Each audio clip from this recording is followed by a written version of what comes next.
Are you a filmmaker or content creator with a vision that demands the best? Then look no further than IPGRentals.com, the ultimate destination for audio, video, lighting, drones, and support gear for your productions. At IPG Rentals, we believe in the power of collaboration. Our gear becomes an extension of your creativity, bringing your vision to life. And with our tagline, Our Gear, Your Vision, we're not just a rental service, we're your production partner. Why choose IPG Rentals, you may ask? Easy. We bring quality, reliability, and an extensive range of top-notch equipment. From industry-standard cameras and audio equipment to state-of-the-art lighting and drones, our gear is meticulously maintained to ensure you get the best results every time. So what are you waiting for? Visit www.ipgrentals.com. Our Gear, Your Vision. Welcome to Media Hub.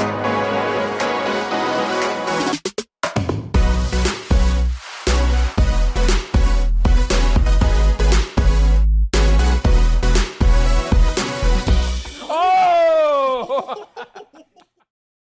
Hello and welcome to Media Hub. I'm your host, Dondi Sanchez, and in this episode called The Details That Matter, we will be spotlighting the unsung heroes behind the scenes, discussing their vital contributions that keep production on point.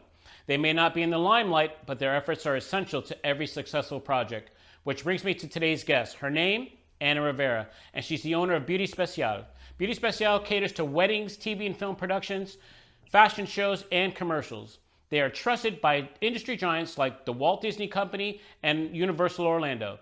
So if you're interested in becoming a hair and makeup artist, then this episode is for you. So without further delay, let's meet Ana. Hey Ana, how you doing?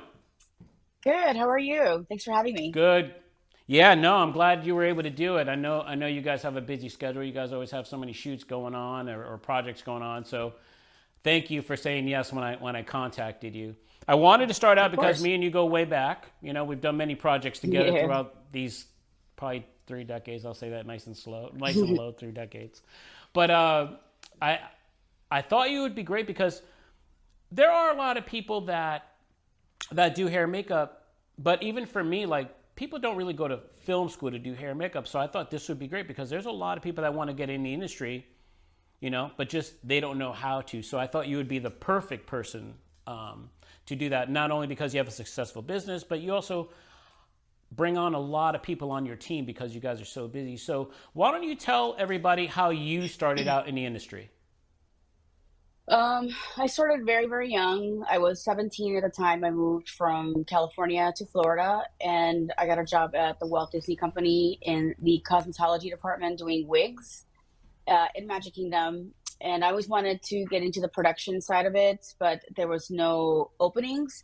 So I became a floater, which means that I would just jump from job to job, show to show, and I would kind of cover everything. It could be middle of the night, could be early morning, anything that somebody else didn't want to do, I would do it.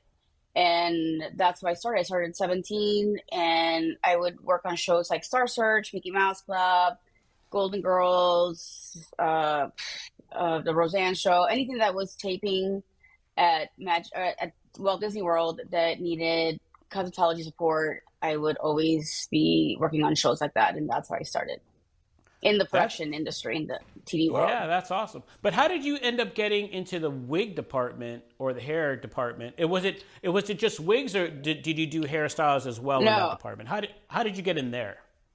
Well, I went to beauty school in California. So when I went in California in high school, there was a cosmetology department or a course that you could take as a student, and it was free of charge. So I went to school for 2 years, and I got my beauty license, cosmetology license in California. And then when I moved to Florida, because the cost of living in California was too high, I needed a job. And my mother suggested that I get a job at Disney because she was working at Disney.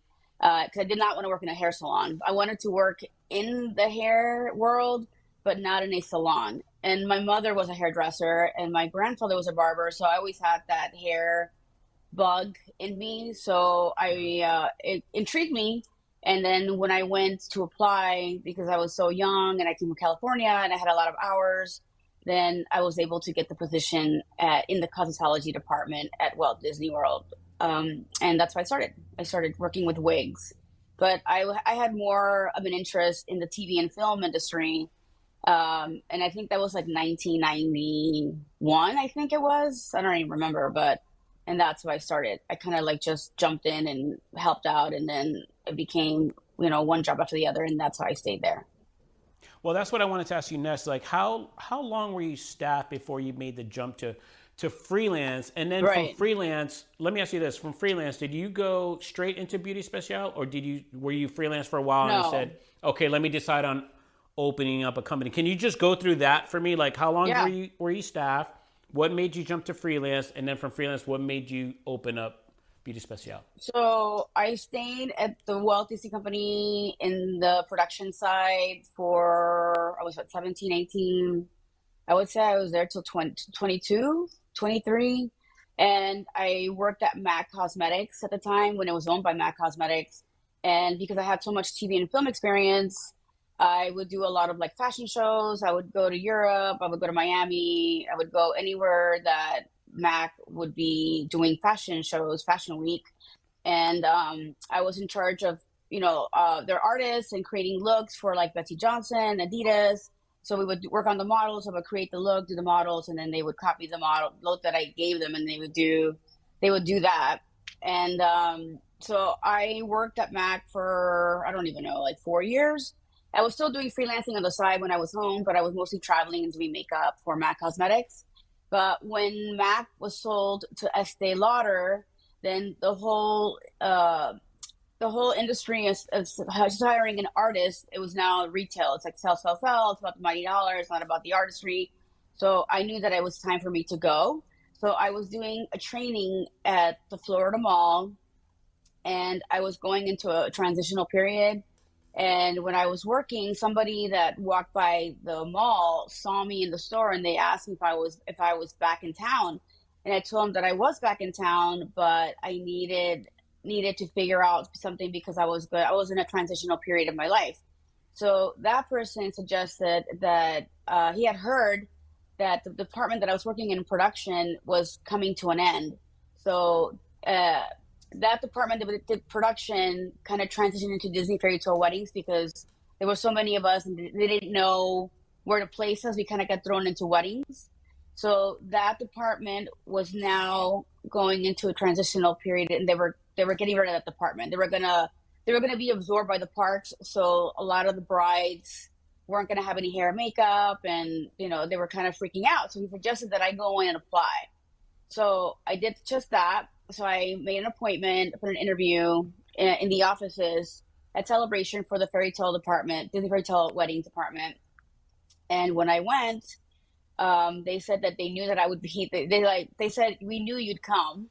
So they said, well, we know you have experience. You know the Disney rules and the way and all that. And they said, do you have a company? And I said, yes, I do, which I did not. And they said, is your name registered? You have everything. You have insurance, liability, workers' comp. I'm like, yes, I do. No, I didn't. No, I did So they not. said, That's well, in awesome. 3 days, they said you need to come back for a second interview. And I'm like, okay, great.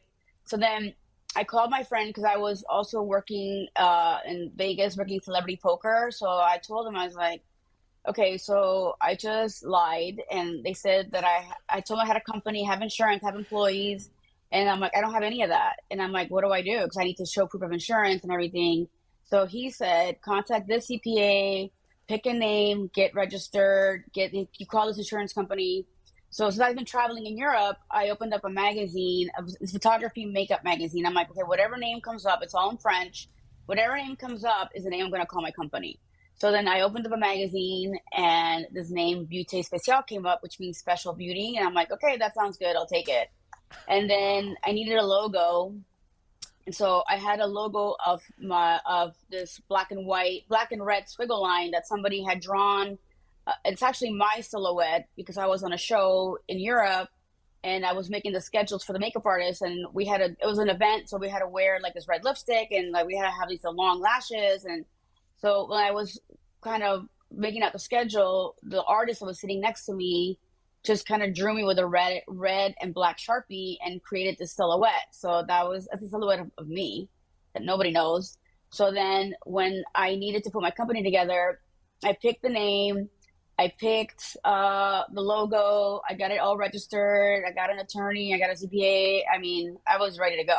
So when I went back in 3 days, I had all my insurance and everything. So I threw it together overnight, and that's why I did it. And then because of Estee Lauder buying back, everybody was going into a transitional period. I asked everybody. I asked a lot of the artists, and I'm like, who wants to come with me, because we're about to take over these weddings. And they're like, I think I took half of the store, and we just jumped in and took over all these weddings. So it was a very transitional period for weddings, and that way the brides didn't know what was going on, so they weren't left in limbo. So we kind of like just jumped in and took over the weddings at that time, because Let me nobody tell you was doing something. what we were doing as of yet. Yeah, but first of all, that story is amazing. I'm gonna be honest. I never knew that, and I known you a long time. I've never known that. Well, I'm always like the But fake it till you make it person, and I always do. no, but let me tell you something. You know how many people would have just caved and said no, Yeah. and then would have just passed off. Imagine if you would have said no, you wouldn't have any of this that you've built Well, I right now. didn't, but I don't But ever that's take what I'm no for an saying. answer. It's a good thing, because basically you had all this work that they were handing over to you because they already knew you. You already had a relationship Yeah. with them, and they knew what you could do. And they're like, hey, we feel comfortable with you. But just imagine if you would have said no. That's why Yeah, I don't know. I don't not know what I would everybody have can done. do that. I know, but what Right. you did is amazing. Seriously, like that's a very cool Thanks. story. And I'm glad now I know that, because I mean I always knew you were a go-getter. We talk all the time about Yeah. that stuff. You know what I mean? But Well, you have to hustle. Yeah. what is it? You have to And that's what? why I did it. Is that you have to hustle. I mean, you Absolutely. have to hustle every day. Even when you've made it, you still have to hustle, because anybody can get work. Anybody can get work. It's like, how do you keep it going? So it's about the relationships and the hustling, and that's how you keep going. I mean, you do it yourself. That's why you're successful. I mean, you have to hustle every day. Every Absolutely. day. Absolutely. Well, talk about hustling.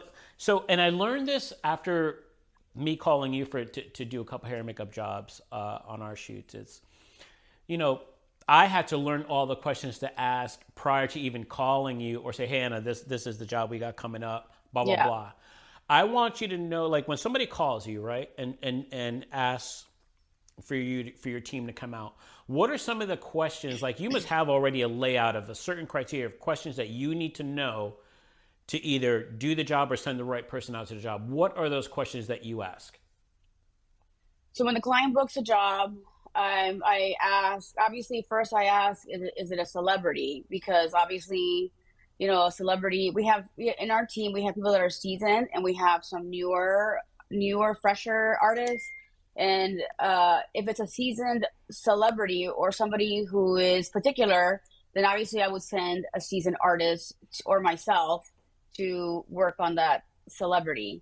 If it's not a celebrity, I ask, okay, what is their ethnicity? What is there a certain anything we need to know about hair or skin type, or do we need to bring, some accessories, some wigs, some hair pieces? So I ask all those questions. Do we have to cover tattoos? So I pretty much ask the questions to make sure that I schedule the right artist for the right job.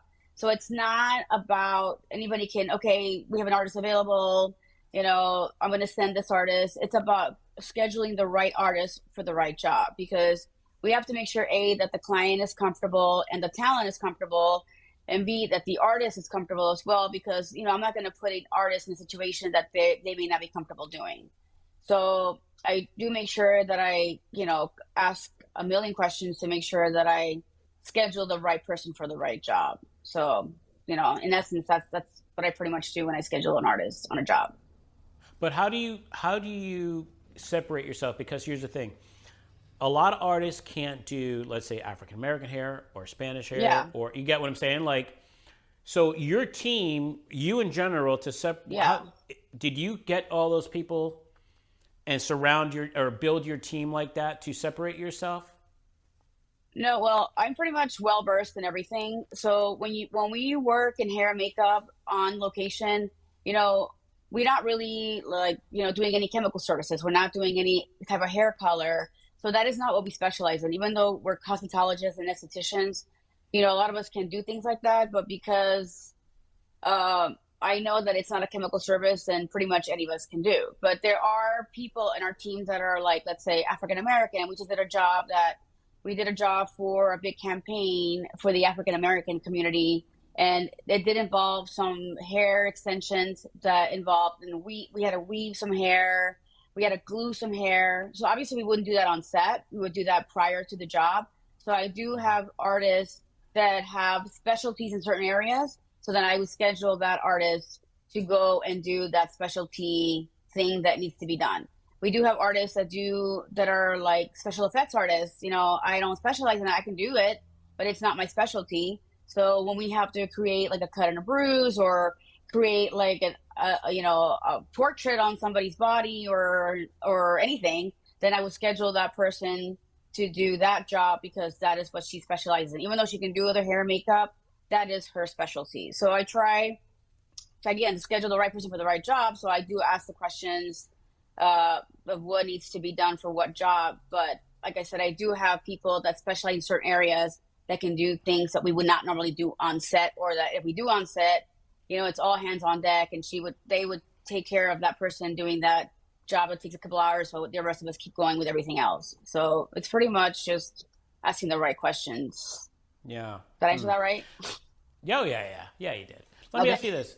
The collaborating process, because it is a big collaboration process, right? Depending whether it's a wedding or a film or TV shoot or a editorial, right? Let's say the photographer is going for a specific look. Yeah. What's your process for that, for collaborating to achieve their look for a project? Well, nowadays it's a lot of the people are about social media. So when it's not a lifestyle shoot, it's more entail like fashion or special effects or something. I've been asking a lot of the art directors now for a mood board for inspirations, because a lot of the people have an idea of they want to look for a certain thing, but they don't know how to translate it into words. So a lot of the things now that we do is we ask for mood boards, or for, hair and makeup inspirations. So that way I kind of know what they're thinking for what look they want. So that way, obviously, we can deliver what they need on the day of the appointment, and not come to the job and be like, I didn't know we needed that. So a lot of the questions now, I feel like hair and makeup has changed now.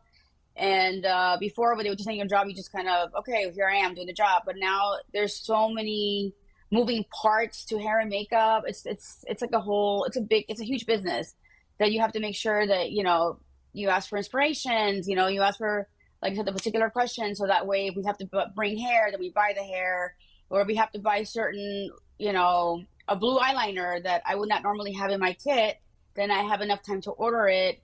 Or they wanted, like I had a job the other day where they wanted seashells in her hair. So obviously I don't have seashells in the office. So I went ahead and ordered it. I was smart enough to ask in advance if there's anything particular that they needed in the hair. And they said, yeah, seashells. And I'm like, so how do you think that I would have that in my kit when I would come to work? So, I was able to order that on Amazon, and obviously it didn't come in time, but we went to Michael's and we figured it out, and just kind of like pinned it with like some fishing wire. I don't even know, but we made it work, and it looked good. So. Wow. And you had to pivot and figure that out, like right there that day. There was no lead time? Well, pretty much when they sent me an inspiration of the shells they wanted in the hair, but the ones that they wanted, they saw on Amazon, and it had like a little ring. So the ring would attach itself to the braid or to the hair, so that way it would stick in the braid. So when we ordered on Amazon Prime is not overnight anymore. So it didn't come in time, which is say it was coming, but it didn't come in time. So I went to Michael's and I got some seashells that look similar to that. And then here I am in the middle of the night with a nail Dremel drilling holes in the shell. And I had some fishing wire in the office. So I went ahead and put a little fishing wire in it, and I tied it into like a little hoop. And then I just kind of used like a hairpin and just pinned it. So the fishing wire is clear, you don't see it. And the hairpin was black. So it kind of looked the same. Then nobody knew, but obviously the hair shells didn't come in time. So we had to just figure it out. So a lot of it is improvising. Like you have to improvise, like, okay, it doesn't work, but this is what we got. So we got to make it work. Like there is no, like, I can't do it. Like you have to figure it out. Yeah. because Huh. the client is, dependent on you to bring out the look that they have, that they have. You don't want to let your client down. You don't want to let the person who recommended you for the job down. So it's a lot of pressure. Absolutely. So you want to make sure you deliver. So I always make Absolutely. sure that I figure it out. And even if we're having an issue on something and can't figure it out, no one will know that because they don't need to know Right. that part. Yeah, and let me ask But you yeah, this, because you brought up a good point, especially when someone is referring you for a job. Because how yeah, many that job, you don't know how many other jobs are going to come from it. How many of right. your jobs are word of mouth? All of them. Every single one is word of mouth. So, again, I always make sure that if somebody's recommending me for a job, I want to make sure that I obviously make the client happy, but also make the person who referred us, look good because they could refer to anyone else or anybody could have done the job, but because they referred me, I want to make sure that I do a good job for the client, for the shoot in the end, and for the person who recommended us. So it's like, Yeah, it's like a big circle. So yeah. I don't want to let anyone down. I want to jump into something real quick because we're on this topic right now. Because Yeah. social media, how important is social media as opposed to a website for your business or for this industry? So back in the day, we didn't have social media. So, we didn't, I mean, a lot of the jobs you did, it was, so you could say, I did this job, but you couldn't take any photos, you couldn't take anything. So now everybody's about social media, tag us, make sure that you give us credit. So a lot of the job, I would say 90% of the jobs they want to know is like, okay, can I see your portfolio? So can I see your social media? Can I see your Instagram page? So they want to make sure that you have a website because if you have a website, even though it's all our photos are there, our information is there. If you have a website, then you're a legit company. It's what they think it is, but they don't really look at your website. They want to look at your social media. So social media is everything. So if you tell them that you don't have a website, you have social media. From what I've realized is that they don't feel like you're a real company if you don't have a website. Right. So they kind of go hand in hand, but I feel that they don't even look at your website these days. They just look at your social media. Yeah. So yeah, And social do media is you very take care? important.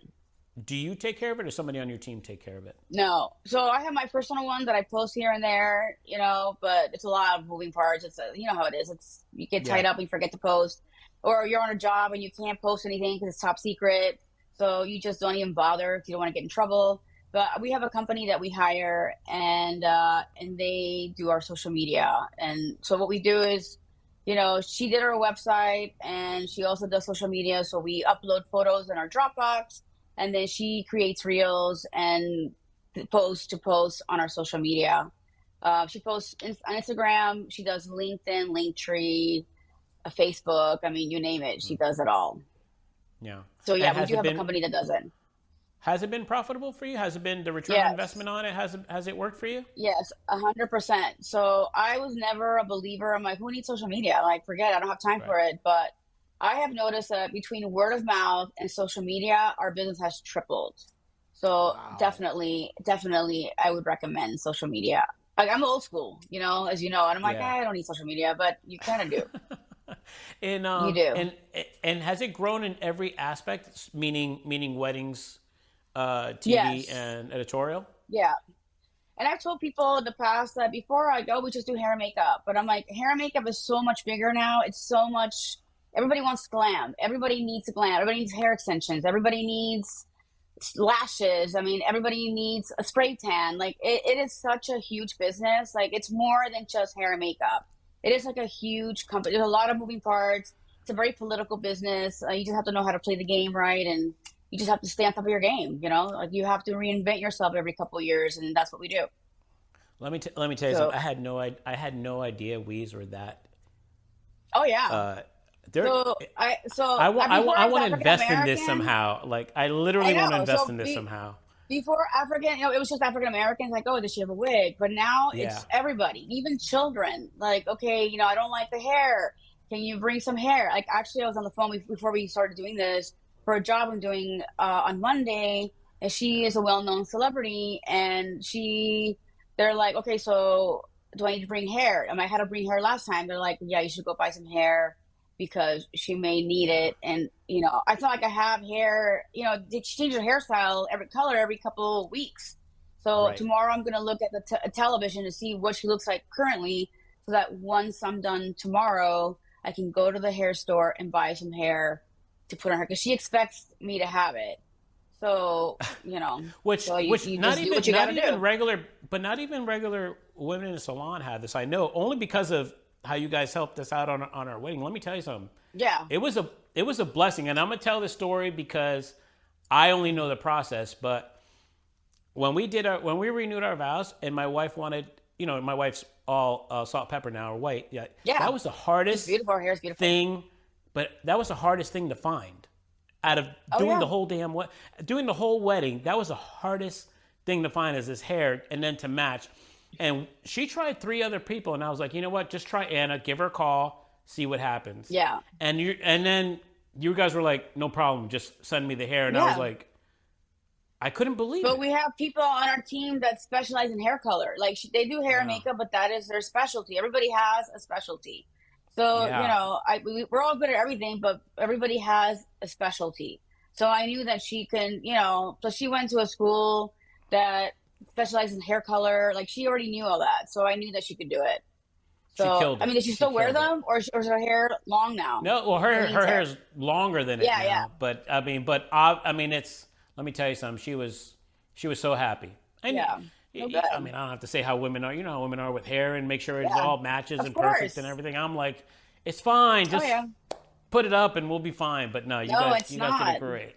No, Yeah. Oh, for good. us guys, it's nowhere near Also, as important. yeah. And I feel like the way the world is, the state of the world, people want to Yeah. feel good about themselves, like, it gives you confidence. I mean, people think it's vanity, which it is. But, Yeah. it's, if you feel good about yourself and you're able to get through your day and you feel confident, like, why not? Well, here's another example, and this was a shoot that we were on, and you actually brought it to my attention. We won't say any names or anything like that, but we were on a Hmm. shoot, and it was for a very popular show, and we were doing some wraparounds, and the two hosts were African American, right? And the girl was Hmm. young, and she didn't like Hmm. the makeup I don't know if it was the Hmm. previous one or whatever, and you were like, Hmm. no, they had her looking like you know which shit we're Hmm. talking about, right? Yep. Hmm. So keeping up with the trends, how important is it keeping up with the trends of hair and makeup and the styles and everything like that? I would assume it's very important, Uh, but how important is it? Like, what do right. you do to stay up with the trends? Well, obviously, we watch a lot of reality TV, because a lot of it is reality TV. And then when we look at reality TV, we're not looking at the show to be like, oh, like, this is the drama that's going on. We're looking like, okay, her hair, she got a haircut, she got a blowout. Okay, look at that blue eyeliner. Like, I was looking at a show the other day, and they were doing like an interview, and she was wearing this beautiful, like, light blue turquoise liquid eyeliner on the top and bottom. And I kept looking at her interview, and all I kept doing is like, okay, they have it on the top. Every time she would blink, I'm like, okay, it's all the way inside the eye to the corner. Then it's at the bottom. And then they gave her like an orange blush. So that is what we're doing. Like, we're not looking at the show to look at the show half the time. We're looking to see if what they look like.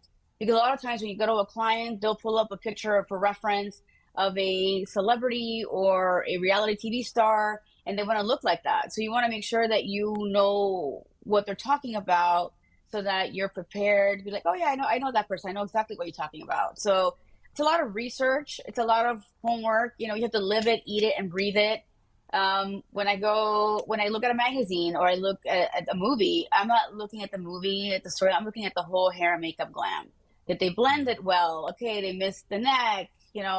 It's literally ingrained in your brain. So you are, without even looking at it, you can go to the grocery store and be like, okay, she needs to get her roots done, or like, that is the wrong foundation for her. So you're constantly like, how would I fix it if I did her hair and makeup? What would I do? What would I recommend? So I think in order to be a good, strong hair and makeup artist, you have to constantly be on your game, watch a lot of television, movies, TikTok, Instagram, and just, you have to kind of teach yourself, you have to be constantly learning. You don't really turn it off. You're Yeah. constantly just always absorbing everything and learning and trying to figure out how they did that. Okay, I have to do a braid, what well, I'm not a braid specialist, but I need to learn because a lot of the braids are in right now. And you just, you order mannequins, and on your free time, when you have a little bit of free time, you start kind of like challenging yourself and like, okay, I need to learn how to do this braid because braids are really in right now. So you have to constantly always be on your A game. Like like during COVID, obviously everybody had to wear a mask. We had to wear a shield. Everybody was like, oh my gosh, I don't need hair makeup because I don't want to get COVID.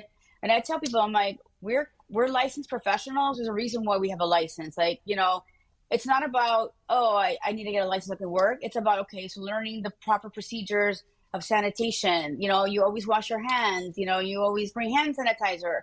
You clean your brushes. You sanitize, sterilize, everything.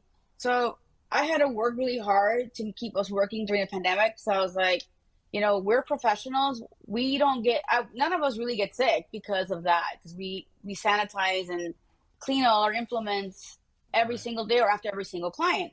So when we were during COVID, everybody's wearing a mask. I'm like, how do I stay relevant in this industry now? Because is this a forever thing with the mask? Like, are we going to lose work out of it? So I did a lot of research, and we ended up learning, like we ended up how to step up our eye game. So we brought like bigger lashes, and we did more like exaggerated, I guess, eye makeup looks for people because they were on TV wearing a mask. And I'm like, how do we stay relevant? So you have to kind of do all this research so that you're always working and you're ahead of the game.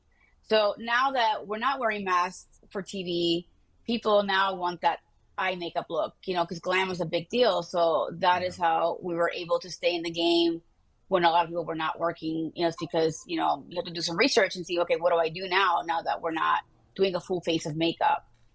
Right. But it's a lot of learning, constantly learning and teaching yourself. And also, too, a lot of the artists are younger. So half of us are young and half of us are older.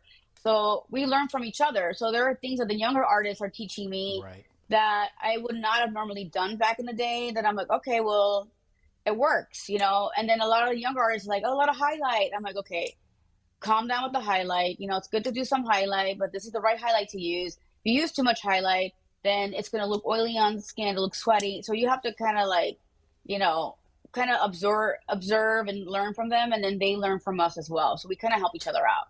So you have to be open-minded to that. No, but I'm glad you said that because I was going to ask you that question because I know you always bring in people on your team and stuff like that. And, additional people. But I was going to ask you, are you purposely looking for younger people because styles are changing? Well, both.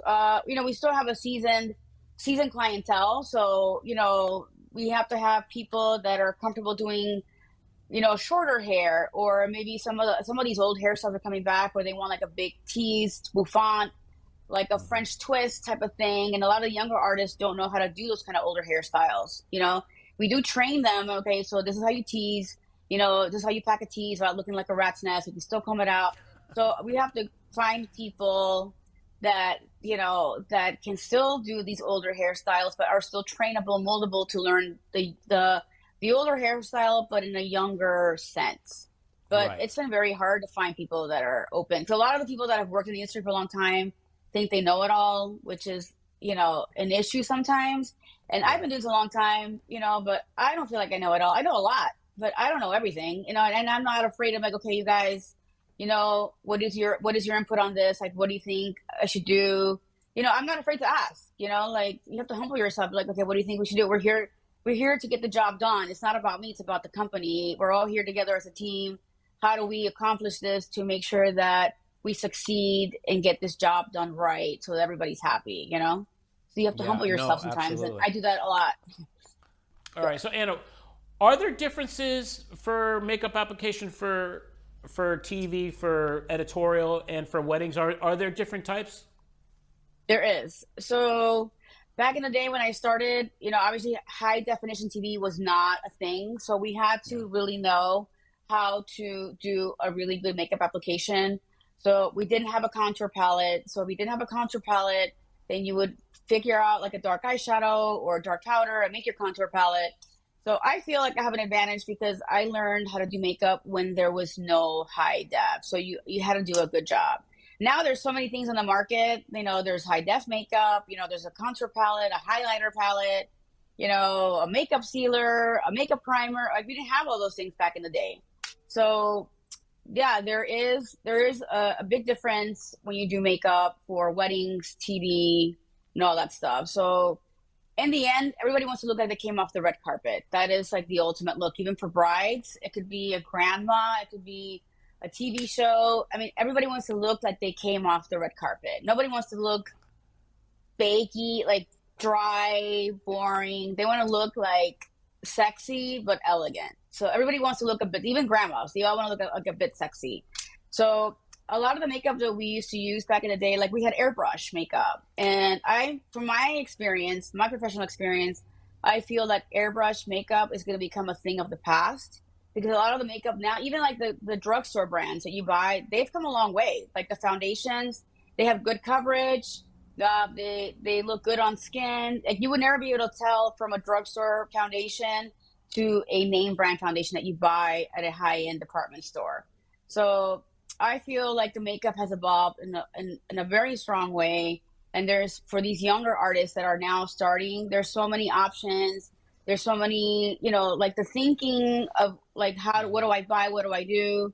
Like that's gone. So you can pretty much buy something and it's ready to use on any skin, any person. As long as you know what you're buying, then I feel like the guessing has been taken out of it. So there's a lot more advantages to doing makeup these days than back in the day when I started, when everything was very limited. Like back when I started, I'll give you a little story.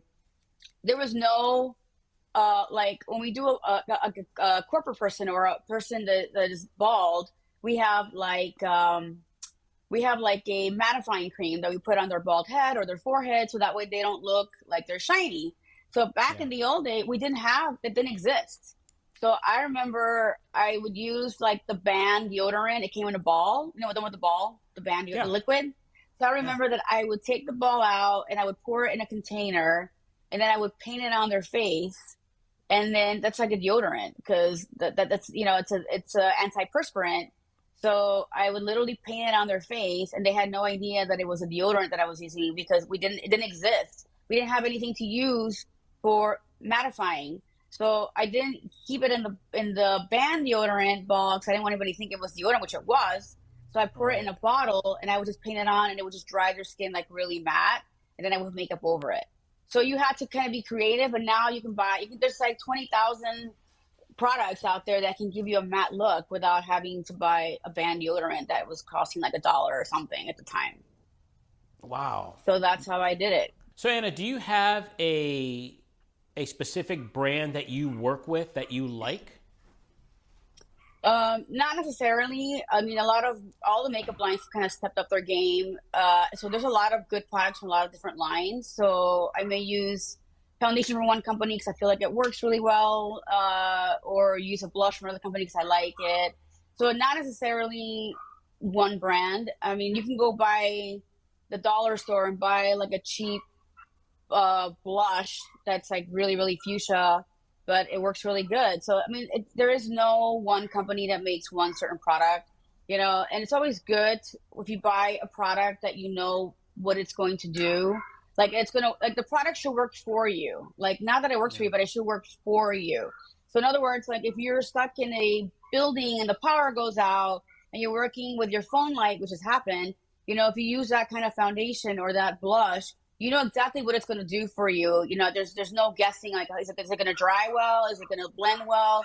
So I feel like if you're going to pick something to work with, you should know how well that product works for you, because there's going to be a time where you have to kind of do makeup on the run and you have to be confident in the products that you use, that they're going to deliver and do what you need them to do for what you need them for.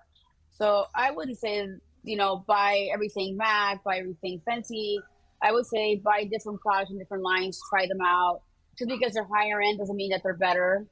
There's some lot, like I said, drugstore products that are really good that work just as well, if not better, in skin tone. And I know that when you're first starting out in the industry, it's a big investment buying makeup. They feel like, okay, this is a very high end brand. I should use this because that'll make me a better artist. Not necessarily. So I feel that it's a lot of it's tools of the trade, to buying really good brushes and just knowing the product that you buy is going to work for you. And as the professional, as a licensed professional, like a lot of the higher end makeup, I would say 90% of all the makeup lines, you're able to apply for a professional pro discount and get a discount at a discounted price. Like I can get like a really expensive foundation at 30% off.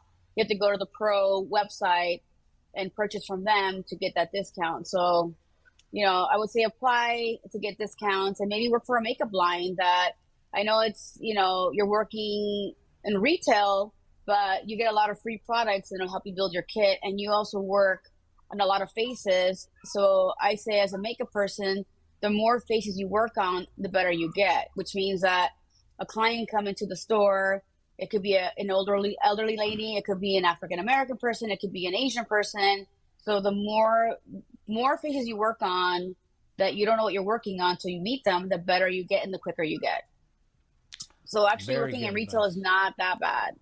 Yeah, especially as a beginner, right? Getting out, getting your practice and getting in, especially working on, I'm assuming, be better than working on a mannequin, working on a real human face and stuff like that. Because mannequin, they don't have texture. So it's just, like an elderly person, they have a lot of pores, they have, mature skin. So it's the makeup, it will adhere different on a person that's elderly versus a person that is in their 20s. So I feel that as an artist, nothing wrong with working retail, to start, build your kit, get your experience, work on your speed. Obviously, time is money. So if you don't want to take 2 hours on a face, when you're losing money then. So obviously, the way to do a makeup is like the appropriate time would be like 30 to 40 minutes on a makeup for a face. So anything after that, the makeup, if it takes an hour, then it has to be like super high end, very detailed, not special effects, but it could be, something specific, a smoky eye, that could take a little more time. But you want to work on your speed and you want to work on, asking the right questions to be sure you deliver the right look on the person that you're working on. So that way they're comfortable. And also, doing makeup, it's about connecting with the client. So whenever you work on somebody's face, let's say you're working on a job, the first person they come into contact is a hair and makeup person. So I always tell people that we make or break the day. So if we come with a bad attitude, if they don't like what we're doing, we're not connecting with the client, we already set the mood for the whole day for the client and for the job. So we always want to make sure that we're pleasant, that, we ask the right questions, deliver, and make sure the client is happy and comfortable. Because if the client is happy with the makeup or the hair, then the day is going to be great. You're already winning. So the hair and makeup can make or break the day, because we're the first person they come into contact. I 100% agree with you, because you are the first person they see. Yeah.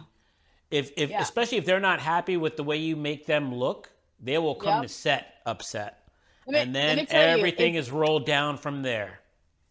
If you do makeup really good and they love their look, they will give you a car. Like, they will give you their firstborn. Like, you're God to them. Like, seriously, like, makeup is huge. Makeup is such I can't tell you, like, earning somebody's trust and making someone feel so good about themselves.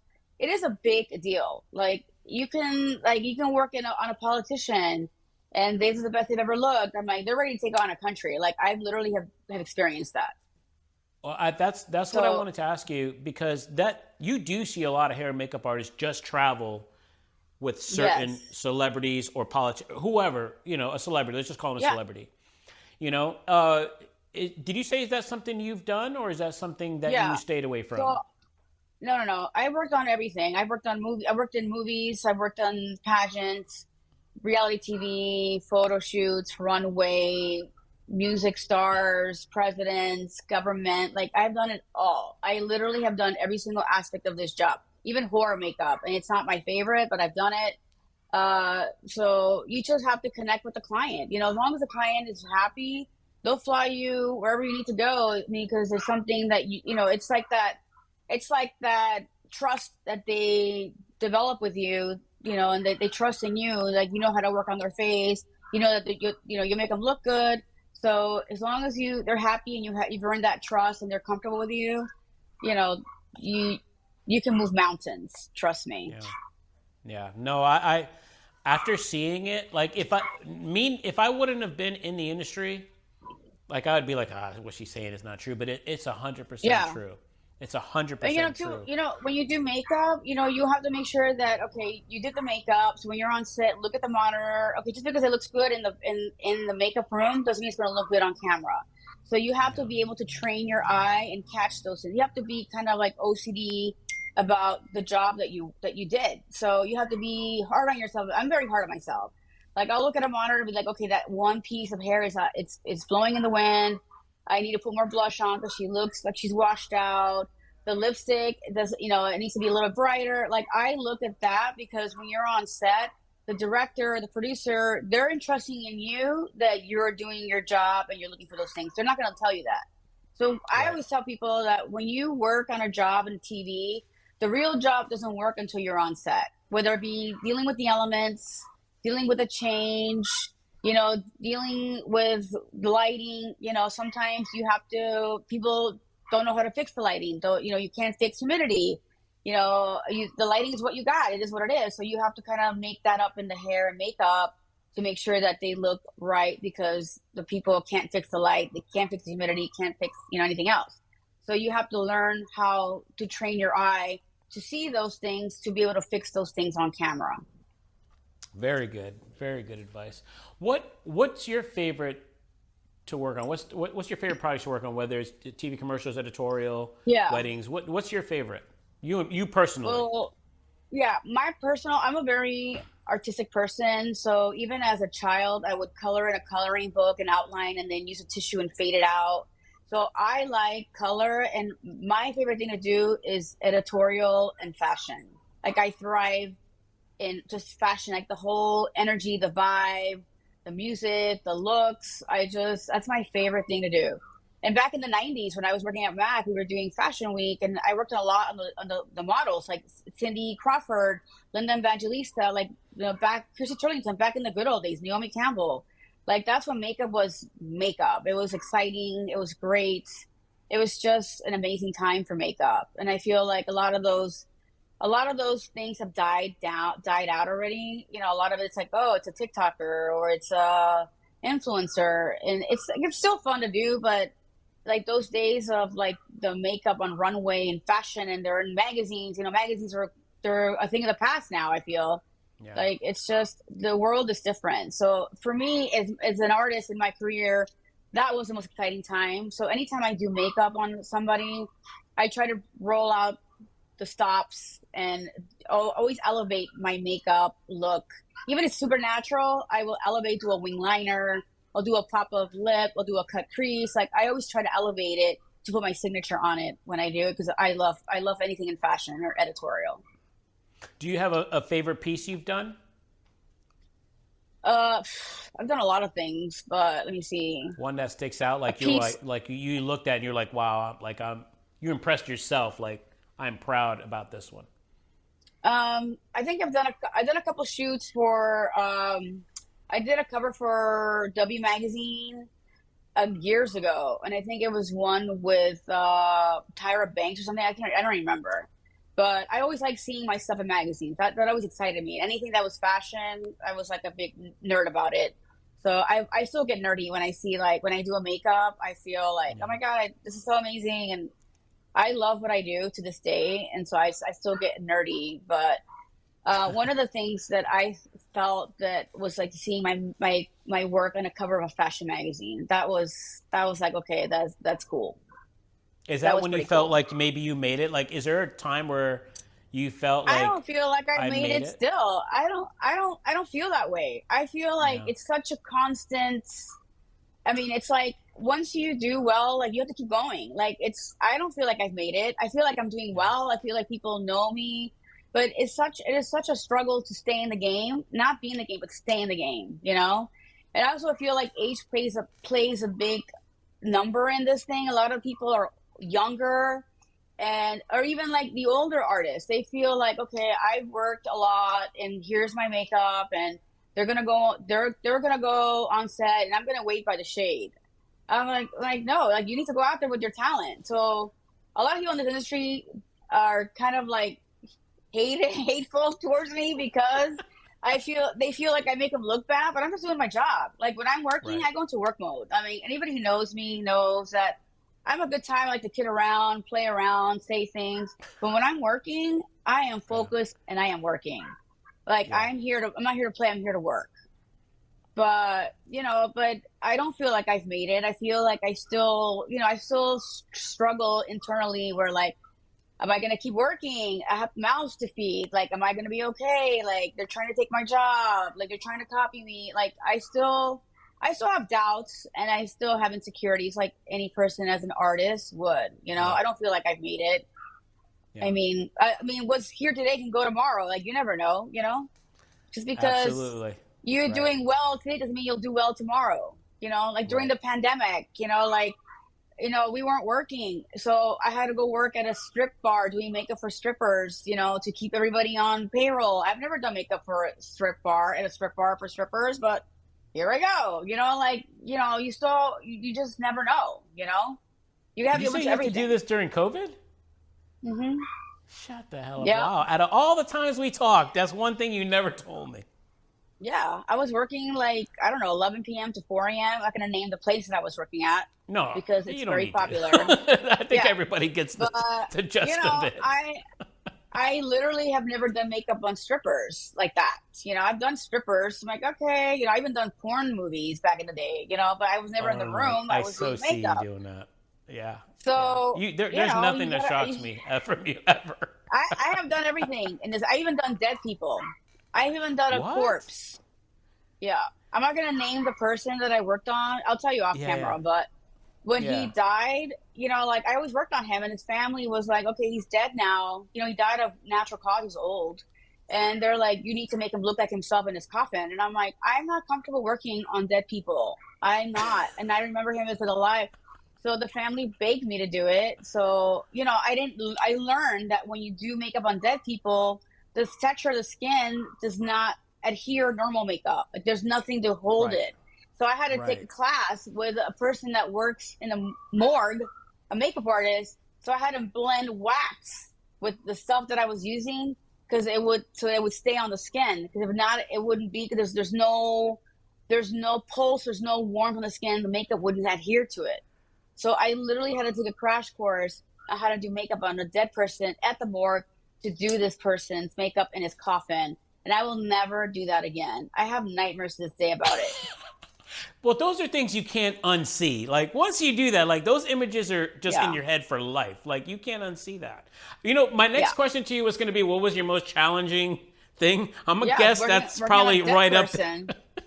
I would say that, and also Super Bowl. Wait, Because we had to what? do like Super You're Bowl. comparing Super Bowl and working on a dead Yeah. person as challenges? Mhm. I got to hear this. Go Well, ahead. we were doing What? the one in Tampa, the one during COVID. We had to do like those head wraps with gauze. So they were on the field. There was like 300 head wraps. So there was no Okay. makeup involved. I mean, they should have hired a nurse. But I'm like, I need the job and I want to do this. So I'll have to learn how to wrap a head in gauze. So, I wrapped 300 heads in gauze. And that was very challenging. We had to get them all done in like 40 minutes. In 40 minutes? And we did it. Oh, for the The weekend. Super Bowl. Yeah. Oh, Well, I he didn't forgot you have- did he the didn't have halftime a show. gauze. Yeah, He you told had me that. makeup. So it was like, I don't know how to wrap a gauze head. Like I'm not a medical person. I'm like, they could have Right. hired nurses. But I'm like, you know what? I need the job and I want this on my resume, so let's do it. And So was it you and your obviously- team or just you there? Yeah. No, it was me and my team. So when I heard they were coming to Tampa, then I'm like, who's doing hair and makeup? Because nobody knew who the act was. And they're like, we don't know yet. I'm like, well, I'm going to get this job. I'm going to get this job. I'm going to get this job. I'm going to get this job. And then when I found out what it was, and I'm like, okay, so I'm going to get this job because I'm going to wrap the head and just prove to them that I already can do it. So we're going to get this job. So I did the research of what it was about. I called my niece and nephew. One was 9, one was 12. And I ordered pizza for them. I had like a meeting with the girls, and I'm like, we're going to wrap them in gauze. I'm like, I did some research. I found a picture of The Weeknd in like accepting an award when he's wrapped in gauze. but you only Yeah. see the front of it. So then I found pictures of him on the side, in the back, and the other side on top. So I called a friend who is a plastic surgeon. I'm like, what part did they use for the nose? He's like, it's like a nose tape. So I'm like, I couldn't find it because it was COVID. So I cut some nose out of paper and I stuck it, and then I wrapped them. I mean, I literally did the whole look, but it took us like 3 hours. This So is awesome. when I said I want to do this job and here are the pictures I can do it, they're like, oh, okay then, yes you can. So I got the job. So then when we had the Zoom What? meeting, I had to order like gauze, and I'm like, where do I get gauze in the middle of COVID? Gauze is out everywhere. So I don't even know how many, $10,000 worth of gauze on Amazon, and I got everything they had, and it was just crazy. It was so crazy. And then we had to do the looks in like maybe like, I don't know, 3 to 5 minutes. I can't even remember.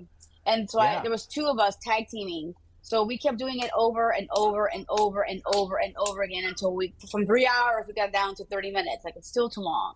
30 minutes, we got down to 10 minutes. So then we would time ourselves. So then we got it down to 3 minutes. So one would hold the head, one would wrap it, one would cut it, one would tape it. I mean, Yeah, we did it because you though. had We did like it in how three many? minutes. Yeah, and Like it was over flawless 300 because people. the show was flawless. Yeah, that's what I was going to ask you. Yeah. There was so many dancers on that show. Oh yeah.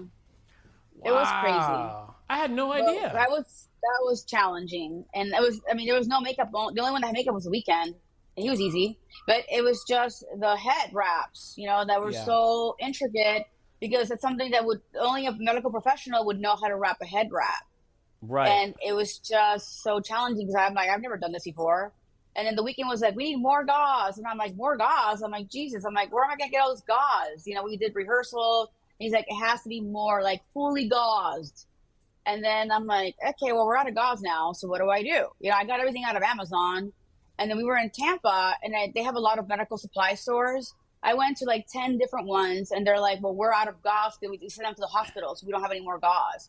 And I'm like, Yeah. where do I get gauze? So I went from every Walgreens and every CVS, from Kissimmee to like Clearwater. And I went and bought gauze after gauze after gauze and everything they had in the pharmacy. Then I had one of the girls, I'm like, okay, I'll take this part of the world, you take that part of the world, and you buy the gauze on that side of town from Clearwater on. And that's how we Wow. did it, because we couldn't get any gauze on Amazon or any medical stores. So that is how we did it. That's awesome. That's It an was awesome insane. story. I had no idea.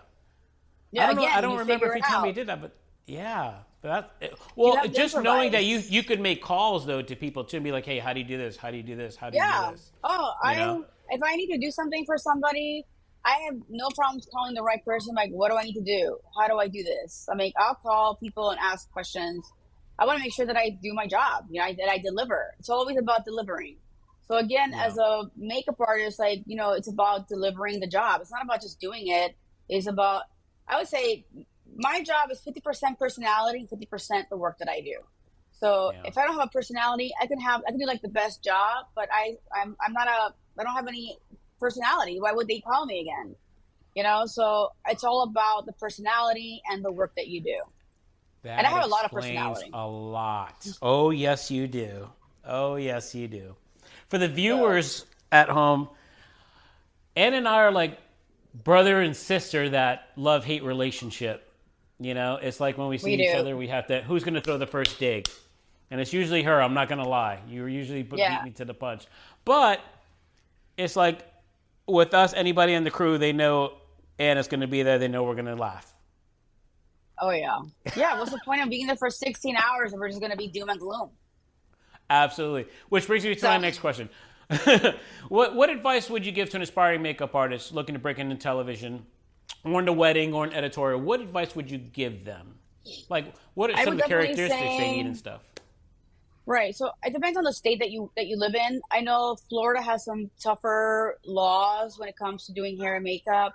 They want you to be licensed. Some people say it's not anymore, but from what I understand, you still have to be licensed, meaning that you need to either get a cosmetology license or an esthetician license. And the reason why you want to get the licensing is not because they teach you how to do hair and makeup, it's because of learning the protocols of diseases and how to sanitize how to sterilize, things like that. What happens if a person has head lice? What do you do? What if they have a cut on their head? How do you clean your stuff? So it's things like that. So definitely, I would say check with your state, but I always recommend spending the money and getting licensed because nothing wrong with having a license. I feel like you get more work and you're more sellable if you have a license. So once you get your license, whether it be esthetician or cosmetology, I recommend taking a beginning course in art. You can go to maybe like your community college, because a lot of what they teach you in community college as a beginning course in art is how to shade and highlight. So makeup is all about shading and highlighting and blending. So if you know how to blend and how to shade and how to highlight, you can do any makeup or any makeup look on any person. So definitely, I would say invest money in yourself. Get your beauty license. Your either cosmetology, esthetician. Get a degree, beginning course in art, so you know how to do shading and highlighting, contouring, all that, and then maybe getting a position working as a makeup artist in retail, like I had mentioned before. So that way, you practice working on different faces and you build your kit as you're working because a kit is very expensive. So definitely do that. And also, I would say as a beginning artist, what I would recommend is like if I hire you or if I'm calling to see if you're available, I want the yes people. I mean, I know this job is not ideal for people with families, small children sometimes, but if you wanna learn, if you wanna make the money, get the jobs, travel, you have to kind of take jobs, build your portfolio. So you wanna have hustle. So I want to work with people that know that they're competent and they are going to get to work on time. They can figure it out. They're not complaining or whining, who are positive, who have a good personality. I mean, it's a lot. I mean, that's what I look in for people when I'm hiring people. If you can't get up early in the morning, this job is not for you. If you don't want to sweat to death, this job is not for you. If you have little babies, this job may not be for you unless you have daycare or somebody that can take care of your kids. You have to have a reliable vehicle. You have to be able to get up early. I mean, a lot of components fall into this job when I hire somebody. And I ask all those questions when I hire somebody. I tell people, I'm like, do you have your own kid? Do you have your own personal vehicle? Not somebody that you share a car with, your own personal vehicle.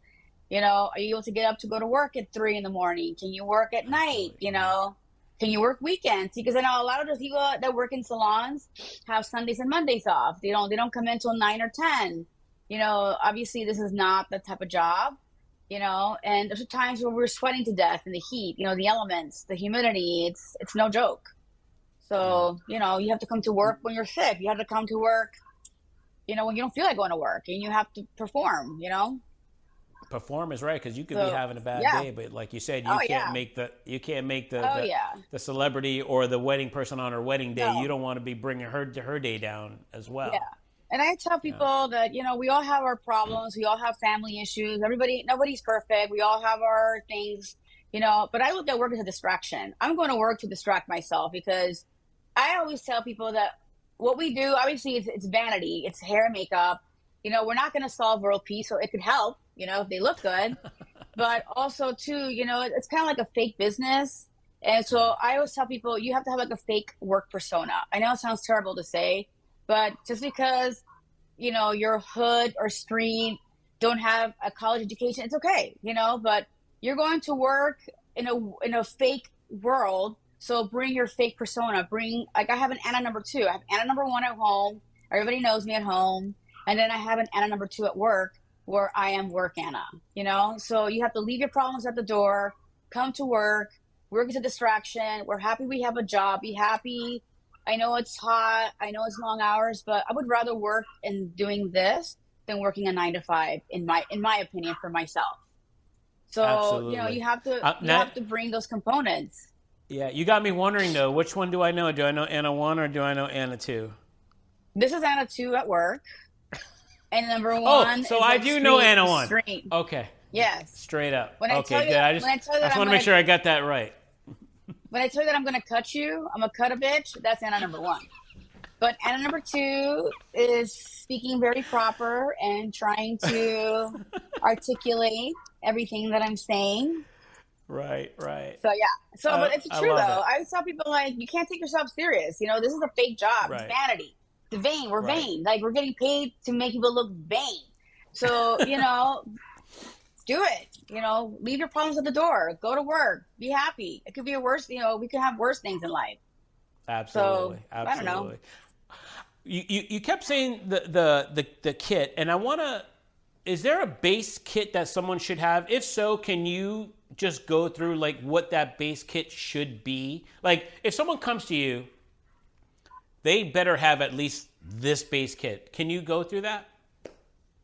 There is no base kit, honestly. I mean, really, the way to do a good makeup is the tools, like the brushes that you use. So, if you're going to invest anything, invest money in your makeup brushes. So, even back in the old days, we used to use sable brushes, goat hair brushes, squirrel brushes, and now with PETA and everything, obviously they're really hard to find. They still make them, but they're very hard to find. And one thing that I tell people is that when I was working at Mac, they used to have a farm of animals that they would use their hair to make brushes with. They never killed the animals. They would literally farm raise them, grow them, feed them a certain diet, and they would shave their hair and they would make brushes out of them. So they never killed the animal. I don't know. I don't know if some companies kill animals for their hair, but the ones that I have seen, they were Yeah. always just raised and grown for their hair. So I would say, and it's hard to find those kind of brushes now, but believe it or not, if you go to like a craft store like a Michael's or Joanne Fabrics, they still make art brushes that have real sable hair and squirrel hair. So if you can invest money in brushes, you can even go to the craft store and buy those kind of artist brushes. It's always good to have a good set of brushes in your kit. And you want to make sure that you have maybe like one good set. So invest money in one good set and have like multiples that you can, if you don't have time to clean it between your client, then you just grab a new brush because you didn't have time to clean the brush. So you want to have one good set that you've invested in that are well put together, that work well, and then have a couple of sets as backups so you have, and they don't have to be as expensive. Yeah. Okay. And just so people know too, and the only reason I know too is like when you go on a job too, is just I don't know how it works with weddings, and maybe you could explain. Actually, I'll let you explain it. What's the difference on how you charge? You don't have to say numbers, but is there a difference on how you charge for TV, for weddings? Yes. Meaning, okay, can you just go through that, or I don't care if you want to do Yeah. numbers or Yeah. not, but I'll let you whatever No, you I feel won't do comfortable with. numbers because they change all the time. Yeah. So obviously, with the cost of living, so for weddings, obviously with the cost of living, supplies have doubled in price. So it's not even like, like the cost of hair, a can of hairspray. Not only can you not find what you need as much anymore, when you find them, the price for products have tripled. Not only because, like getting them overseas is harder, but I feel like when you find something that you like, you have to like kind of hoard now because it's harder to find. Yeah. So when we do a wedding, we have to take that into consideration, which means the supplies are more expensive, the cost of gas is more expensive, like makeup sponges, bobby pins, things like that. Everything is more expensive and harder to find.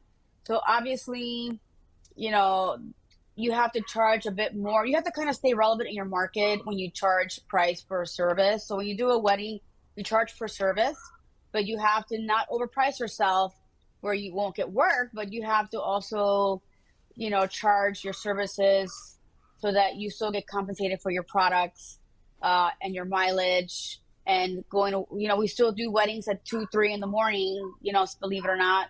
So you want to make sure that you're getting paid for your time. But I know, like I said, you have to price yourself within the industry that you live in, your area. You don't want to overprice yourself. We're not in New York. New York obviously would cost more because everything in New York is more money than in California. I live in Florida. So we don't live in Miami, we live in Orlando. So if I lived in Miami, I would charge a little bit more. But Orlando, we try to stay like competitively priced with other companies so that we're not overpricing ourselves, but we're Right. still, you know, pricing ourselves where everybody can still make a decent living, obviously. And No, then so for definitely do your production, research, right? You have to do your yes, research definitely and do your make sure research. you're not Yeah, overpricing yourself, because you don't want to not right, get the work. You're to be competitive right. with other job or other Also, companies. Okay. I belong to a lot of like makeup artists and hair groups, wedding groups on social media that I read and the comments and stuff. And just because you did one celebrity or you've been doing this for 10 years doesn't mean you have to charge triple the price because you think you're better than most people, Right. Like if you are the owner, like if I have a request for a wedding, I kind of feel and see the situation. If they want me specifically, I may charge like a request fee, but not always. It just depends, Right. But when I do a job, I also want to make sure for weddings, I also want to make sure that if I'm working with my team, it's not just me, I work with my team. I want to make sure that I'm not there. I'm the owner. I get charged more because I'm charging more. Like I want my team to feel like we're a team. So just because I'm the owner and I have more experience doesn't mean that I'm better than anybody. I don't have. I can go to a wedding and be like, hey, do the bride, and I'll do the bridesmaid. Like I don't have to do the bride. I feel I want Right. everybody to know that when I work in my team, I'm an equal participant working with my team, and I don't feel like I'm any better. We're a group, we're a team. It's teamwork. Absolutely. And then when we do a production job, obviously the cost you have to kind of take into effect the cost of living, the supplies.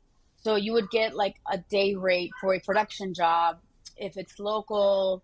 But if you're traveling outside the city, or if you have to get on a plane, or drive more than 2 hours or 4 hours, etc., then you would have to probably check and see what it costs for mileage, and maybe a hotel. You have to stay in a hotel and give them like a package deal, Right. and price yourself a little bit higher where they can kind of compensate for that travel and mileage and expenses, that you would have to incur if you weren't living at home and working nearby. So you have to kind of like do your homework for that as well. Okay. And does editorial work like TV? No, editorial work. TV is more, it's with high definition. It's more like lifestyle, which meaning that if you do a heavier foundation or heavier look, it's not going to look well on TV because it's high def now. So editorial is more for photo shoots, maybe a wedding. We've had weddings where they want to look more editorial because it's all photography. But for television, it could be like a high fashion glam, but not editorial with over the top. So you have Okay. to kind of know what you're doing and what you're using for what you're doing to make sure it doesn't look terrible on television. Gotcha. Okay. How about going to your business now with Beauty Special? What strategies did you put in place to build a strong brand? How did you build that unique identity Right. for yourself? Well, I feel like a lot of it's due because I'm still working in my business. Like I'm not the owner. I'm like, okay, I'm going on vacation for 6 months and you guys do the work. So I feel like in order to keep going, and staying up with the changes and challenges, I feel like you have to be present in your company. Mm-hmm. So I feel like I'm constantly working in my job, making sure that I do like quality of work checks with people, making sure everybody's happy in what they're doing, making sure the client's happy, reaching out to people, relationships with people, just things like that. Just still staying in the game. So I feel like that is a secret to my success in my business because I'm still working in it and I'm not just delegating the work. So I'm still involved in every aspect of my business. Yeah. I Do feel you like that's feel a like big deal. do you feel like sometimes you need a break and you want to stay in the office for a little bit, but after a while Yes. you're like, I got to get out of this office. I got to get back in the field, because Yeah. you still need the creativity part, right? Like you Yeah. still need that part in your life, right? Yeah. Well, yeah. Well, believe it or not, like starting a business was something that I always wanted to do. It was not. I'm an artist first. Like I Yeah. would tell you, you would know. I'm not a business person. Like if I have a question, I'll ask you. I'll ask somebody because I'm not Yeah. sure. There's no right answer. But like throwing a company together in 2 days, it was something that just happened. Like it was nothing that I ever planned. Right. So I know people think it's crazy, but people are like, what are your goals for 5 years? I'm like, I don't really know. I just kind of go with whatever I feel like doing and I just go with it. Like I've always been like that. It sounds crazy to a lot of people that are very goal oriented and have a 9 to 5 and plan their vacations. I don't plan anything. I just kind of go with whatever I feel like doing, and whatever I feel like doing, I just do it. But there are times where I may need a break from production, a lot of early mornings and all the craziness that goes in production, a lot of personalities, lots of things take into fact where I'm like, I'm done with production. I'm going to do weddings for a while and talk to normal people. I know people may not think brides are normal, but for me in the production world, I know how to work with brides, and I know how to communicate with them, and it's like a break. But then there could be a time where I'm doing a lot of weddings and I'm like, I'm done with brides. Like, I hate weddings. I'm done with people. I need to go work in production. So I switch gears and go to production, But a lot of the times when I work in production, it's not about the work that I do. It's about people, like working with people that we work with. They're like family. Like, we know, like working with you guys. I like working with you guys. If I know it's you guys, I try to get on the job because it's not about the work. It's about the relationships, Right. So I look and see who's working. Right. Like, I miss that because, I work in the office. I want to get out and talk to real people. But it just depends. Sometimes I do get burnout a lot. It's very stressful. And I may just work in the office for a while because I just need to I get peopled out. So I need to stay in the office and run everything else. But then, or there might be an issue at work where somebody was a few minutes late, this job is hard. If you have a thin skin, like you cannot be a hair and makeup artist. Like, this job is not for the weak. So there could be some younger artists where she doesn't say a lot. She's quiet. Yeah, but she's a great artist. So she's quiet, but it may have rubbed somebody the wrong way. So what I do, I feel like it's a soup. So the soup is just, simmering, and it's fine. But when it starts to bubble or boil, then I need to get in the soup to start to simmer it again to calm it down. So I also look and see what's going on. If there's an issue or situation that I need to be present for, then I will switch gears and jump in and fix it and make it right and switch with somebody else. But you just have to kind of know your audience, I guess you can say, and your people that work for you, Right.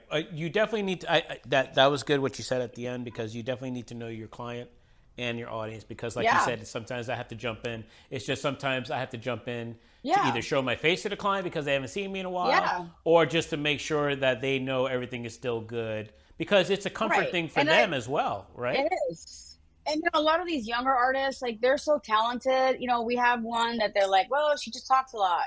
I'm like, yes, she's a little annoying, but she shows up to work. The corporate clients love her.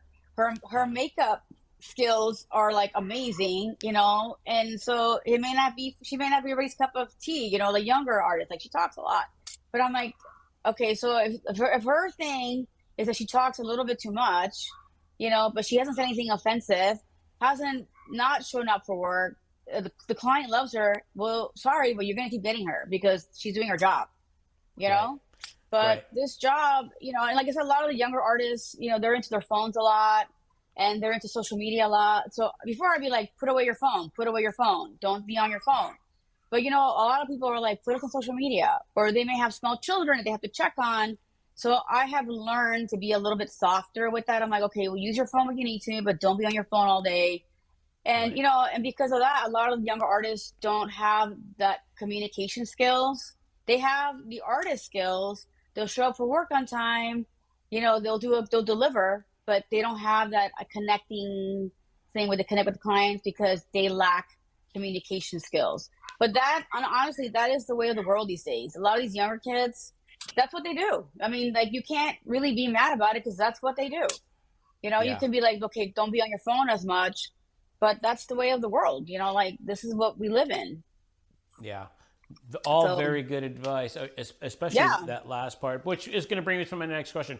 How do you go about selecting a makeup artist for your team? What qualities do you look for and for them to be a potential candidate for your team? So when they first apply, the first thing I ask them is like, okay, do you have a cosmetology license? Do you have a Florida cosmetology license? And can I see a picture? Can you send me your social media handle so I can look at your work? Because most people don't have a portfolio now. They put everything on social media. So once I look at their resume, I make sure that, and that they're licensed, then I make sure that okay, they live in town. They don't live like an hour away because obviously for the work that we do, we have such early calls. Like commuting Yeah. may not be something. What if there's an accident? Like I make sure that they're local. So I ask, if they live local, and then I look at their social media handles, and then I'll schedule an interview with them. And then when I interview them, I ask them, okay, so can you put on a pair of false lashes? Can you do eyeliner with a wing?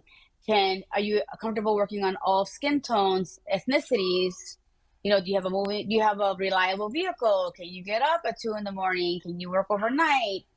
Do you have anything that would hinder you from coming to work or anything that I need to know about? So we go into all that, and I'm a really good person about reading body language.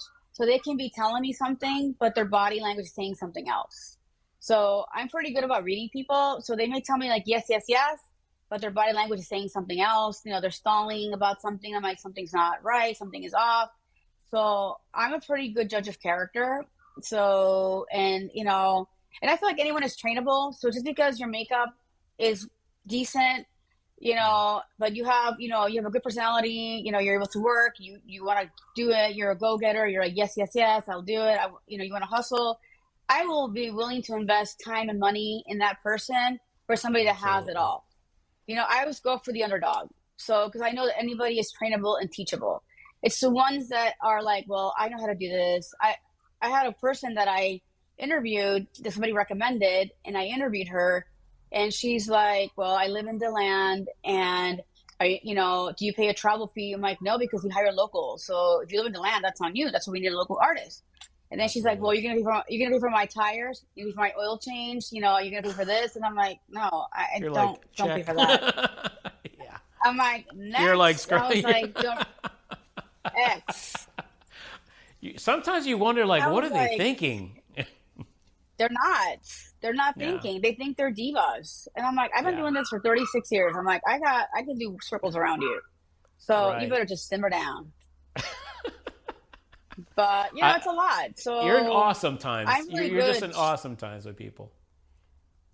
No, I'm just like shocked. And and then when we hire them, we put them on 90-day probation. So I make sure that I put them on the earliest wedding possible, but not alone, so that if they don't show up, then somebody's there to cover. And then I put them on a production job with other people to make sure that everybody is, if we have to jump in and save them, then we can jump in and save them. So I look for all that. So if they're able to get to work after 90 days, be on time, show like their team players and all that, wanting to learn, then they're hired. If not, some people just don't make it to 90 days. That's how it is. Absolutely. Well, that's why you have to have it, especially as a business owner. I mean, I totally understand that. I think everybody should have some type of probation period. And here I only had one guy that didn't last. After 2 weeks, he was like, "This really isn't for me." And the way I say it is like, this is covering you and me. And after 90 days, if you choose not to, there's no broken. We're still going to be friends. We're still going to keep contact, but it just didn't work out. It's a way to protect both of us. Yeah. I don't see anything wrong with it. Especially, I like the way you do it too. You put them on the worst, because if they can handle the worst and they're good, you'll be good with them for the others. Yeah, I'll put them on the earliest shoot with the hottest day, with the longest, multi-parks, and like, hey, listen, I'm old. If I can do it, you can do it. So I don't want to hear it. Let's say she walked 20 miles in one day. Perfect. You'll fit right in. Yep. She didn't hit the crafty all day long. She's good. Like she didn't offend anybody. She's great. She has a good personality. She's a team player. What about like further developing your artistic abilities? Like you were talking before, like your research and stuff. Do you do that as a group with your team at all? Like, do you ever get all in? You say, okay, we're gonna practice this, or look at this style. We're gonna try to mimic this. I feel as an artist, everybody grows different at a different time. So when I work with people, I work just to work, but I also work to keep an eye on everybody. So I look and see, okay, what's going on with this person? What do they need help on? What do I need to improve with them? Like I said, I feel like everybody is able to learn and grow. Everybody's teachable. So if I'm working with somebody and there's like an issue, then I'll pull them aside and be like, okay, we need to work on this, on a certain updo style, or maybe I see potential in people that they don't see in themselves sometimes. So I'll push them to the limit, knowing that I have to break them sometimes, knowing that they have it in them and they can do it. Because Yeah. this is a scary business. If you do a hair on somebody on a wedding and the person didn't like it, like you can't please everybody, 100% of the time. But a lot of times it's because the bride didn't or the client did not translate their ideas better. They didn't have a photo. They didn't know what they wanted. So you can't come to an appointment with no idea. And what are we supposed to do? Like anything we do, you're not going to like because you don't know what you want. So, sometimes it could be a harsh environment and it breaks people down. And even myself, it can question you as an artist. Am I still good enough? Am I not good enough? Am I made for this? So when I see that it's like it's crushed somebody and it's challenging their potential as an artist, and I know that they're better than that, I will pull them off and like maybe give them a break and put them on a production and then work with them one on one and send them a video, work on their Right. mannequin. We'll bring a model. I mean, we will work with them until we know that they get it down. Like I said, but so you have to kind of look at everybody's strengths and what everybody is built for. Like there's people that are not built for this. They're really sensitive, and doesn't matter if you train them or not. If you don't have that thick skin and everything is going to bother you, then this is not going to work out for you. You got to be honest with them and yourself. Yeah, But but we I do like because offer you're seeing training potential. and stuff. Yeah. You're seeing potential. Oh So if yeah. you see I the mean, potential and if they're receptive, then you're willing to put right. the effort in.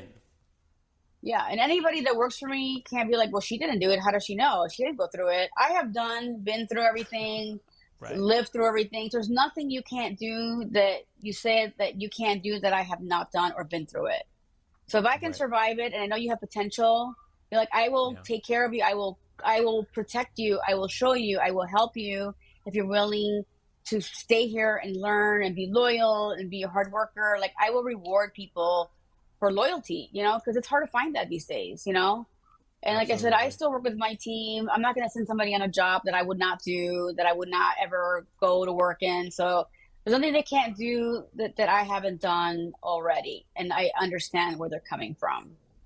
Yeah. So I'm a 100% team player all the time.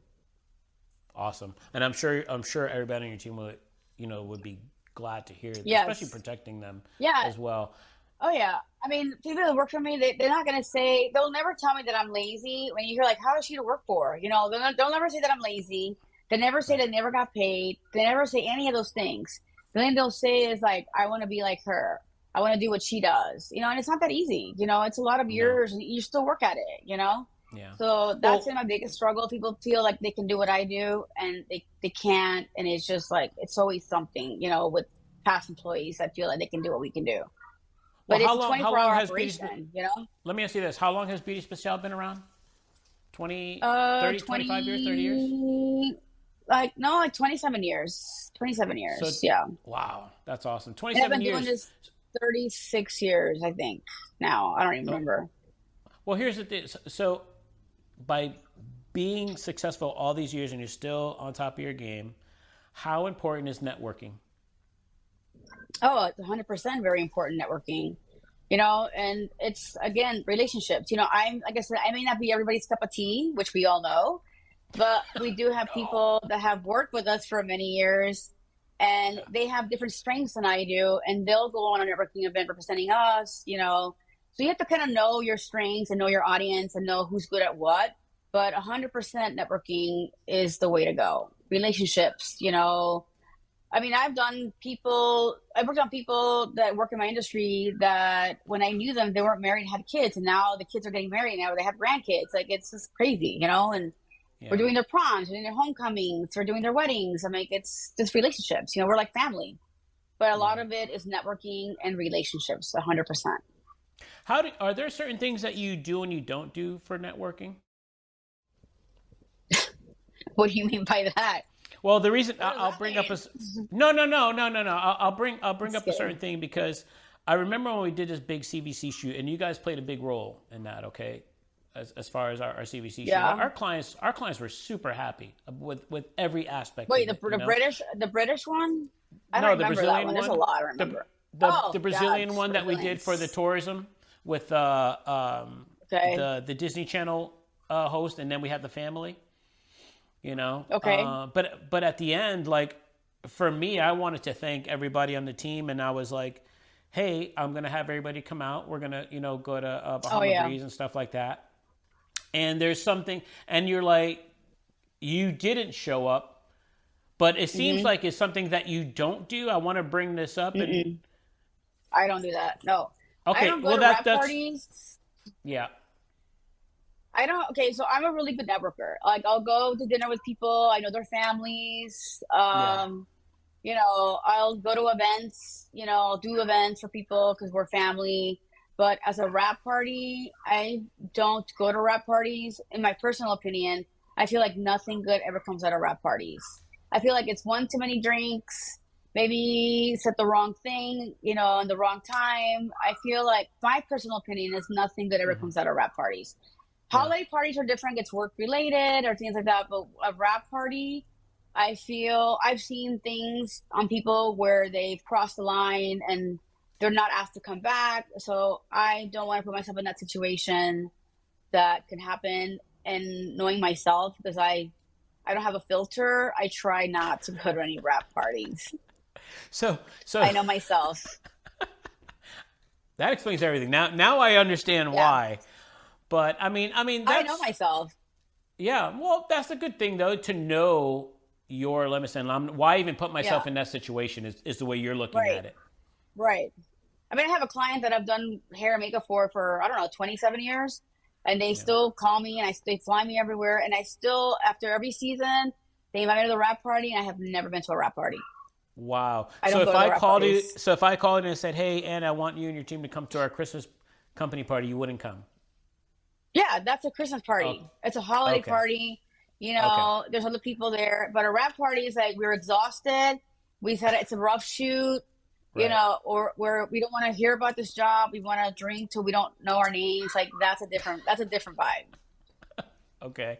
Okay. I So can I understand don't that. know that I want to put myself in that situation. I'm a good time, I don't get me wrong, but right. Right. I don't want to put myself in that situation. I I can mean, I know my understand that. boundaries. I have to have boundaries. Right. Right. Well, boundaries in you. I don't know. That's. Oh, I I have guess it. boundaries. I guess it depends on which Anna you know. If it's A or B, like you said before. I guess Well, since I listen, know like both, obviously I have boundaries because I'm still working in this business. I, Like I'm and you're still here, killing so it. I have to have You're boundaries. right. You're So I killing have to it. have You're killing it. boundaries. I want to end with this though because like lately the you've been taking some pretty good vacations because you said when you get burned out you head out. Yeah. How do you deal with the work business life for yourself? Like how do you keep yourself from burning out? Well, I mean, burnout is a thing. It's a real thing, as we all know. But to keep going, like you need a break sometimes. So I've learned that over the years that you can work hard and you can play hard. So when you own a business, like you're never off, number Yeah. one. So, you have to take your laptop with you and your AirPods and, depending on the country you're in or the state you're in, a time factor could be an issue, but you learn to run your business from where you're at. So I can physically remove myself from my business and go visit a family member in a different country, different state, but doesn't mean that I disconnect. So I don't always 100% disconnect because I still have to run stuff. I may not Right. be here, but the work is here and the girls are working and they may need something. So I have to be able to get them out of a bind if I need to, or call the right person if they can't get to where they need to get in. So I have my phone is on 24 hours a day. When I do go on a vacation, I make sure that I have Wi-Fi and internet. There's always something happening, and at least somebody in charge to take my place when I'm gone. So if something they have to physically take care of, I can call her and be like, "Hey, something's going on." Call her, or I'm like leaving. Call this person. If that person can't figure it out, then call me. So I'm always available to talk or send a text to or be reached on, when I'm on vacation. Unfortunately, those are the perks of the job. So you have a company, you're never 100% off.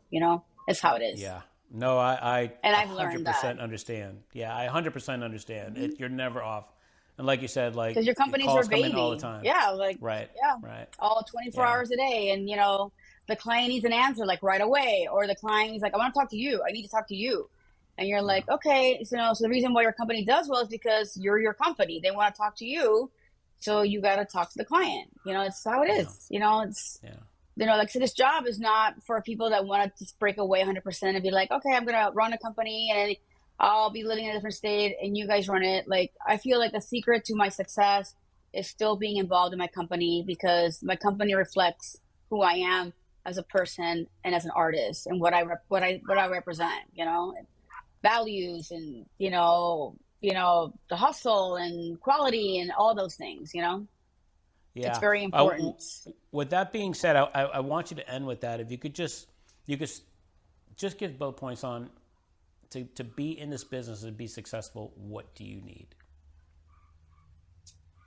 To be in this business and be successful, you have to give it 110% every single day. You have to go to work when you're not feeling like going to work. You have to bring I call it my work face, and you need to just go and kill it every time. You have to incorporate who you are as a person, your beliefs, what you stand for, your work ethic. I have very good work ethic. I'll give you that. I can work. I mean, I could be having an hour of sleep, but I will be there. If I say I'm going to be there, I'm going to be there. You have to show up every day, every single day. You have to show up for you and for your clients and for your company. So, it's like I said before, this work is not for the faint of heart. So, secret success, I think, is just showing up every single day and just killing it. Pretty much. Right.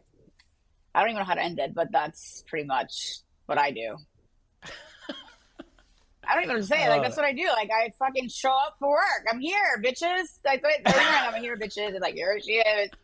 Here she is. That's exactly our Yeah. reactions. Yeah. There she I'm like, is. good morning, bitches. Good morning, bitches. Like, here she is. And if I don't say Oh anything, like, what's man. wrong with you? I'm It- like, that- nothing. Actually, that's exactly Yeah. what we would say. That's exactly what we would Yeah. say. What's wrong You with know, you? look. I want to thank you for your time. Seriously, this interview was amazing. You did a really, really good job, and I think you gave a lot of input to the viewers, especially someone that wants to be a hair and makeup artist in any of the industries, whether TV, weddings, editorial. You gave a lot of good input for them. So I thank you for taking the time out to do that for us. Well, thanks for having me. All Appreciate it. right, thanks again. Anna gave us some really good advice today. As she shared her journey and expertise, a few key takeaways were: be a hustler in this industry. The dedication and the relentless drive to succeed, to continuously improve and innovate, sets apart the great from the good. It's about seizing every opportunity and working hard to make those opportunities count. Staying up to date with trends is another invaluable piece of advice she gave us. The fashion and beauty world is ever evolving, embracing new styles and techniques to enhance your craft. And perhaps the most powerful reminder is the significance of a positive attitude. As a hair and makeup artist, you often set up the tone for the talent for the day. Your demeanor, your energy, these can stage for a fantastic day on set or at an event. Being the first face they see and infusing the interaction with positivity and warmth can truly make a difference. So to all inspiring artists out there, heed these words of wisdom. Embrace the hustle, stay on trend, and let your positive attitude light the way. Thank you for joining us on this episode of Media Hub. See you on the next one.